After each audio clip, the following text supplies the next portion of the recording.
If you guys are staying with us, we are going to go straight into the next presentation.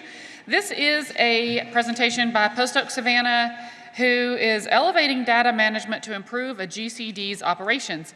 This is by Chuck Dunning, who is my kind of nerd. He rides that line between engineering, geology, and data collection real hard, which is just right up my alley. And then we've got Michael Redmond, who has been with the GCDs for quite some time. He was just elected an officer yesterday, and he's all right.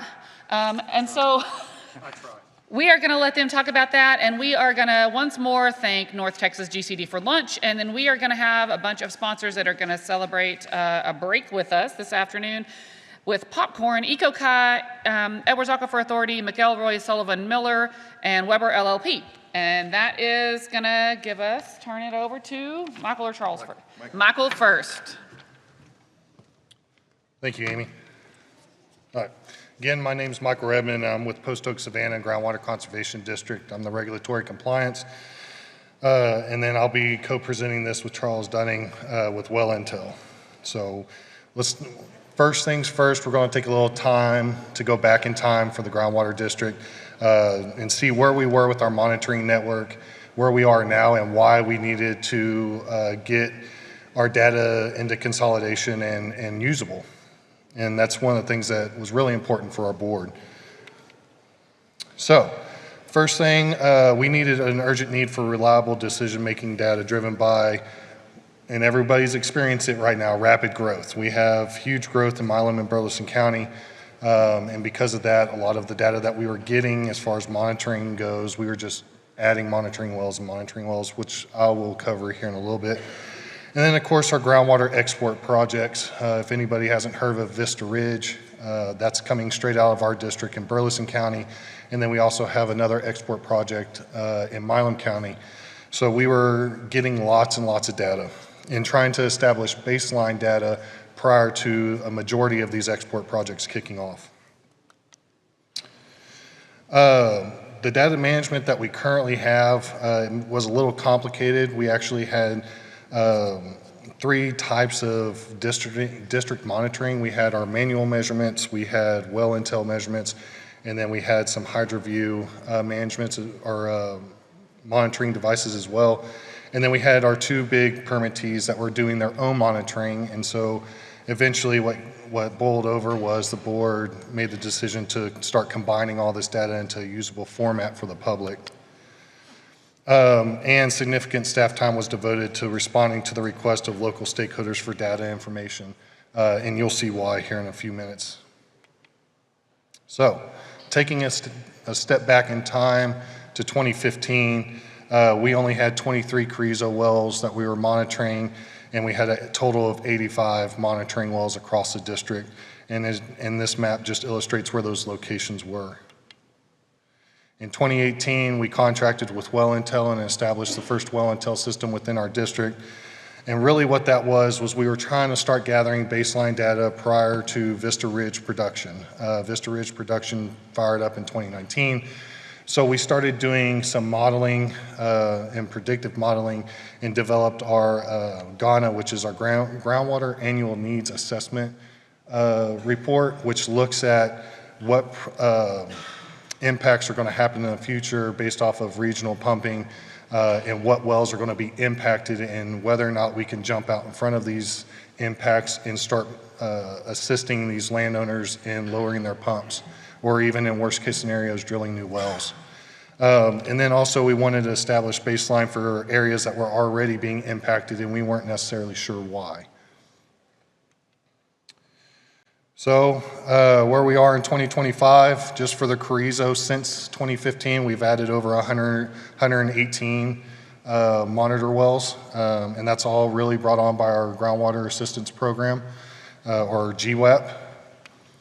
And then total monitoring, we added 327 monitoring wells to give us a total of 412 active monitoring wells.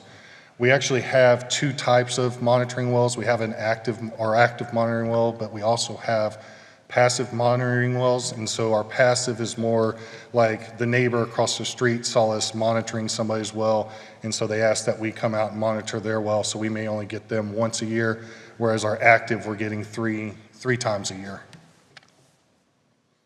needless to say, our field techs are usually never in the office. Our well intel units, we currently have 37 that are deployed, and we have 23 waiting to be deployed. So we're increasing our well intel units slowly but surely. This is just a comparison of where we were and where we're at. On the left-hand side, that's our 2015 map that you just saw recently. On the right-hand side, that's our 2025 monitoring well network. They're color-coded based off of aquifer. The pink is our Carrizo, which we'll be a little more focused on today. But you can see how far we've come with our monitoring well and getting people online to have their wells monitored based off of regional impacts.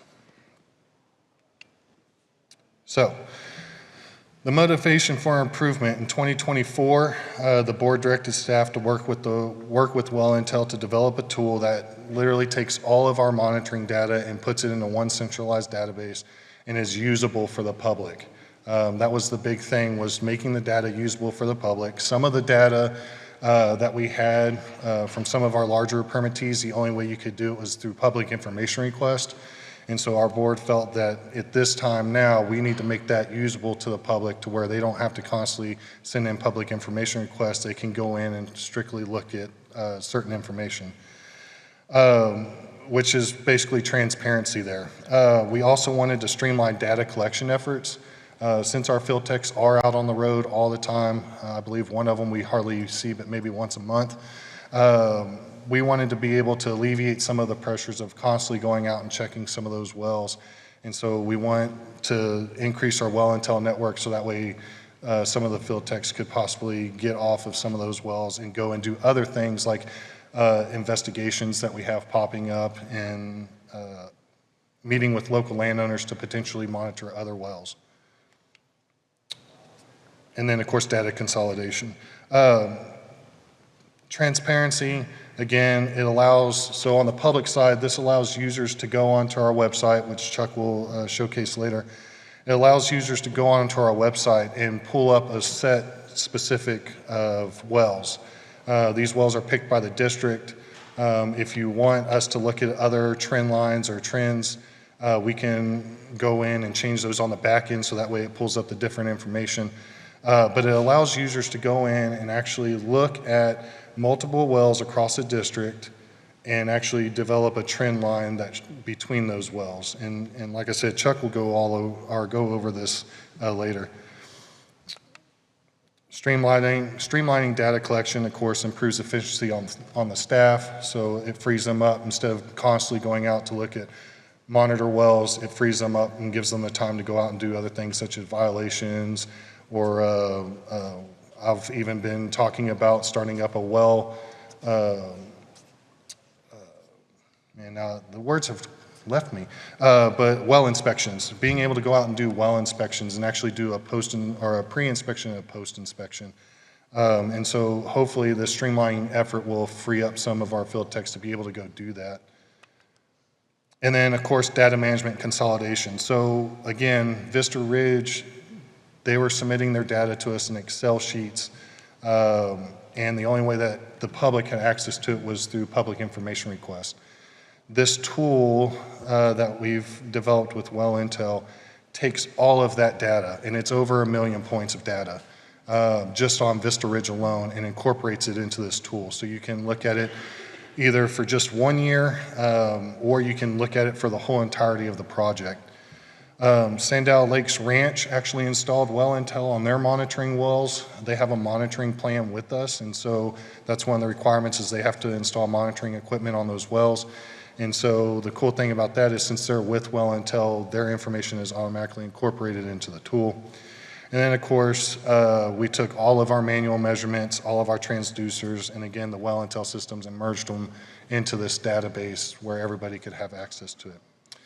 With that, I'm going to leave it to Chuck, for Chuck to go through, and yeah.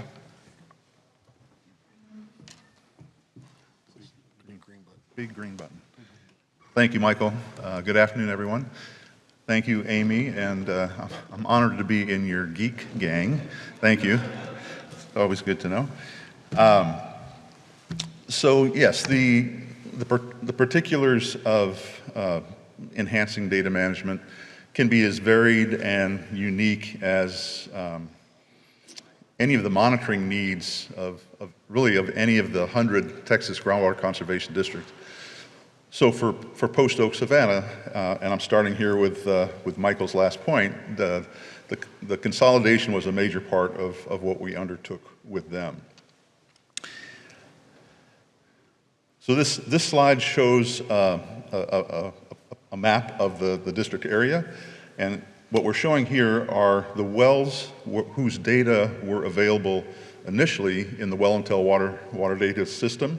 This was before the data centralization project that we've just taken on with them. Here, the blue points, the blue sites are the fleet of Well-Intel sensors.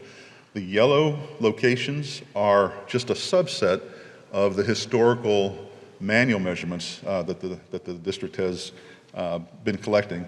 You can see here the 5 networks that Michael has already mentioned. And so let's take a quick tour through these 5, and Michael's actually done a good job setting this up.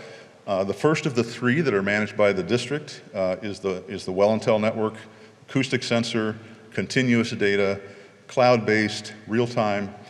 In fact, real-time, these data obviously fall into land in the Well-Intel water data system.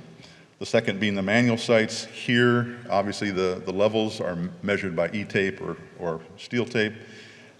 These are periodic data, even though they're maybe regular and scheduled. Here, these manual measurements are uploaded by staff to a HAF database. And so daily, there's a query of that database to see, a query via API, to see if there are any new data that have been posted, and those are brought in automatically into the water data system. The third that Michael mentioned is the pressure transducers. So again, continuous data, cloud-based, real-time data. These data land in the pressure transducer company's server in their database. And again, daily, there is a query of that database via API, and any new data that are in that data system are brought into the Well-Intel water data system. The 2 permits, the 2 export projects, Sandow Lakes, as Michael mentioned, Well-Intel sensors are their means for measuring levels. These data obviously land in the Well-Intel water data system. Here, there's a 1-month delay for posting of those data by the district. The Vista Ridge pressure transducers, here a monthly, those data are provided to the district. The district provides them to us, and then Well-Intel brings them into the data system as well. And again, a 1-month delay for posting. So I think you can appreciate the sort of the wide diversity of these data sets and the challenge of making it possible for these data streams to come together, both for historical data and for the ongoing data collection. So here is this is after the data centralization project that we've undertaken with the district. And here you see all 5 of these networks are represented. Again, the blue locations are just the Post Oak Savannah district's Well-Intel fleet. All of the other 4 of these monitoring programs efforts are represented by the yellow sites. So here we are. The outcome here is that we have a centralized database, a centralized location for the district to go, and we're looking not at all of the wells that Michael has said are part of their monitoring network, but we're looking at 160 key monitoring points that they have decided are most important to what they're trying to accomplish. So that major outcome of making those data very accessible to the district staff. The other big outcome, and we'll go into this, and as Michael suggested, there's really this importance of the access to the district residents and other stakeholders for them to be able to have access to meaningful and interactive access to the data. So what does this elevated data management actually sort of look like? I'm going to provide a few just hydrographs I'm going to focus on hydrographs, even though the platform that the district uses has other tools available to them. But we can tell the story with the hydrographs. Again, one platform, integration of all the data. What we're seeing here is a simple hydrograph. The time scale along the bottom is about 6 years, and the y-axis on the left, it's groundwater elevation with a range from 50 feet to 350 feet. So over the 6 years of data, you can see the wells that were selected here, just showing that there's a very different profile, very different change in elevations for those selected wells.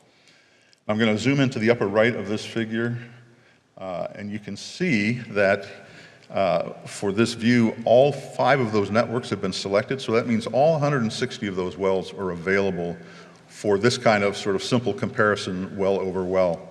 But you can select only one of the networks or any several to sort of make your filtering of the data meaningful for what you're trying to accomplish for the analysis that you have underway.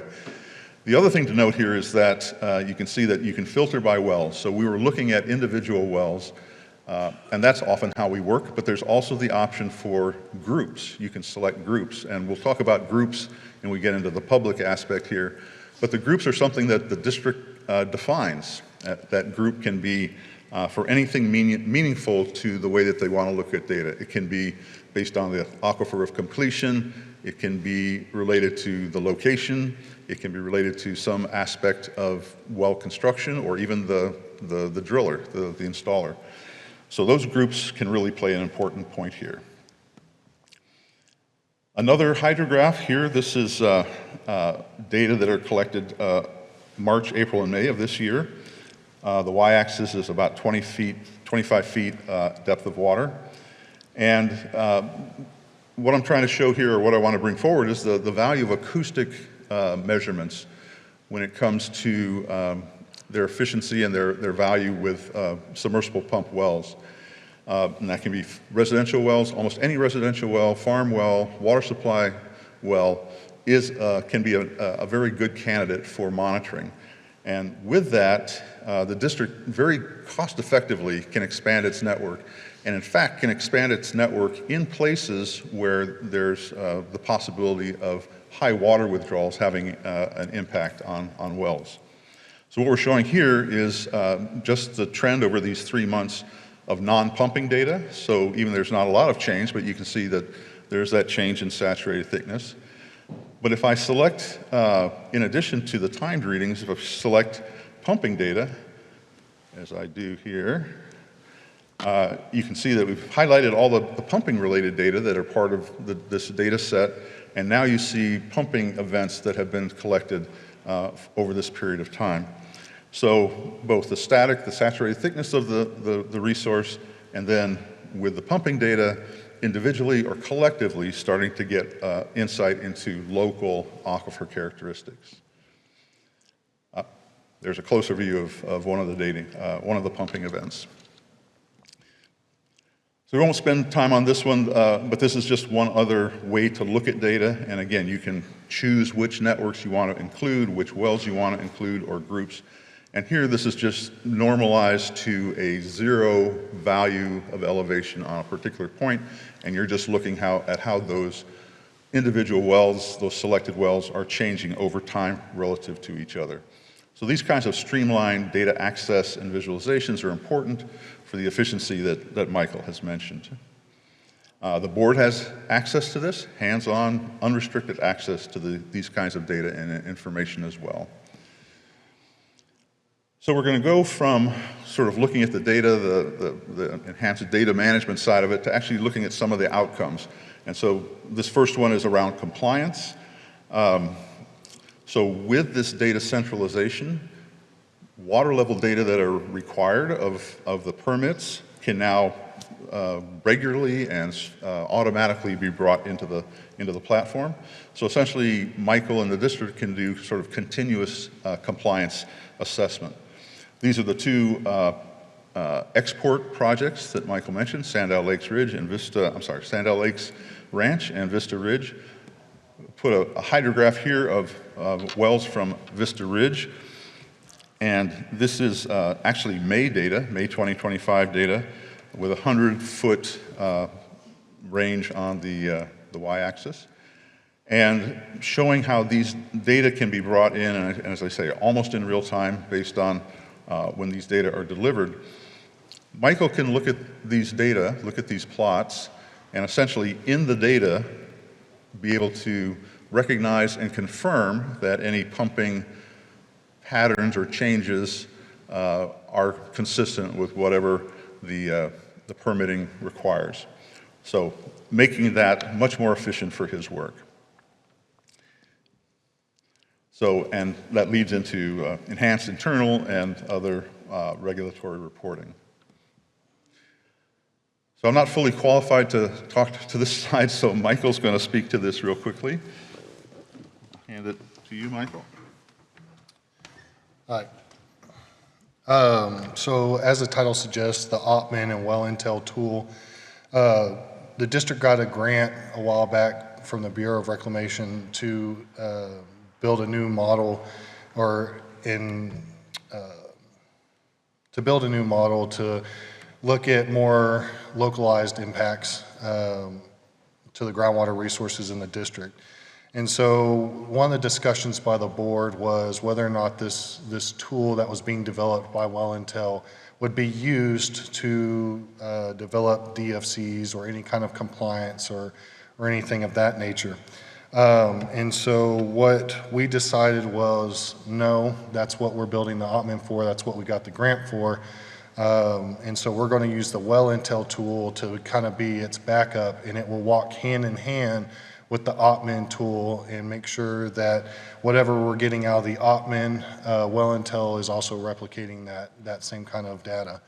So of course we have our historic periodic manual levels with our current continuous acoustic levels, and then what we're hoping that the Opmin and the Well Intel tool will do is look at future simulated levels, and they'll be able to compare each other and be spot on with one another. So again, you know, we didn't develop this tool necessarily to look at DFC compliance, or what we have is our protective drawdown level compliance. That's what the Opmin's going to do. But we are hoping that the Well Intel tool, after getting all the monitoring data and inputting that into our model, that they'll correspond really nicely with one another as the years go on. Just a quick quirk for everybody. The Opmin was acronym developed by Gary and Steve, but I think I like my acronym, the POSSUM, better. So just a quick quirk there. Thank you, Michael. So hopefully you can see the value in this enhanced data management for the district. We're going to finish up talking about the public access, which was one of the primary motivations for this as well. So what you see on the screen here is the water level viewer that is now part of the Post Oak Savannah District public website. And there are two choices, or two tools that are shown here. The one is the monitoring tool, and the other is data. So if you were to select on the one on the left, the monitoring tool, it would take you to this slide. And so this is a view, and it's titled Real-Time Groundwater Levels. And you see 6 yellowish points on the map. These are locations where groups have been created. So we talked about groups earlier on. This tool really relies on the grouping feature of the water data system and the analytics dashboard. So the grouping aspect of this is really key. So each of those locations has a group of wells that have been assigned to it. And 4 of those 6 groups are made up of Carrizo wells. 1 of the 6 is Simsboro, and 1 of the 6 is Hooper. So those are all listed in that box on the right. And at the bottom is one that's labeled Compare All, and that Compare All has been selected. So you're seeing all 6 of those lit up. So the map that associates this view of Compare All is this chart. And what it's presenting is a default time frame of 5 years. And I think on the y-axis, we're looking at about 400 feet in elevation. And so those 6 groups of wells are here plotted relative to each other. And Michael shares that the Carrizo near Vista Ridge are the ones that are lower in elevation and tend to have a higher rate of decline.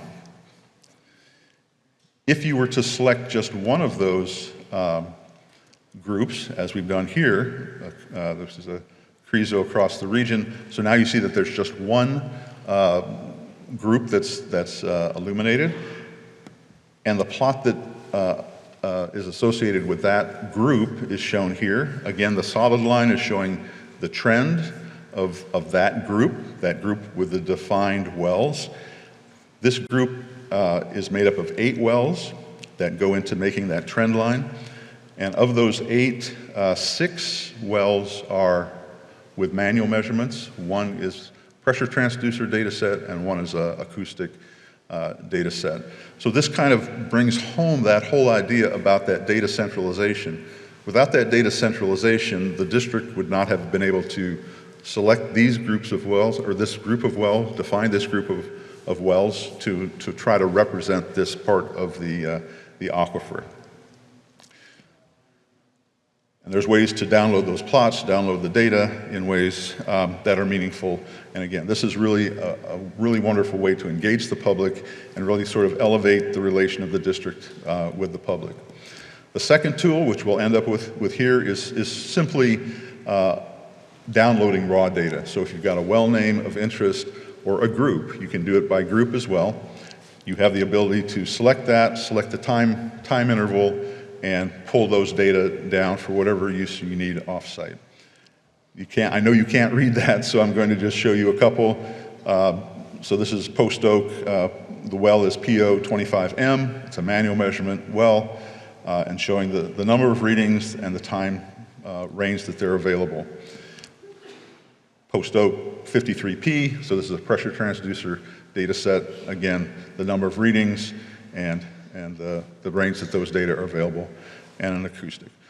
So sorry to rush through that. We'll get here to essentially the takeaway points. The value of elevating data management. Data are integrated, they're available in one location, and the powerful analysis and analytics that are provided by that platform. Investments in data collection are multiplied. Those data, or that investment in people, equipment, and time, the more you use a data value, the more value its value increases. Routine tasks are automated, both for district staff and the supporting consultants. A lot of what we've done for the district has really paid benefits for their consultants as well. And I just want to mention that also, once this is done, adding new data streams, adding new groups, defining this, new problems coming in, you've already got the platform to make it work. It's much easier to make those changes and bring those in because we've come to this point. So on the outcomes, again, district stakeholders have interactive access to data that's important to them. They have that ability, interactive ability. We think better science, lower risk, more insights, analysis and reporting. Real-time impacts, this is something we're big on. Real-time impacts are illuminated and enables adaptive management. Michael mentioned the GWAP program really benefits from this as well. So for Michael and myself, thank you. Really appreciate your attention today. Here's contact information, as well as at the bottom, the address for the water level viewer in the Post Oak dashboard, or I'm sorry, in their website. So. Any questions? No? All right, thanks guys. Thank you. Good job, Michael. Thank you.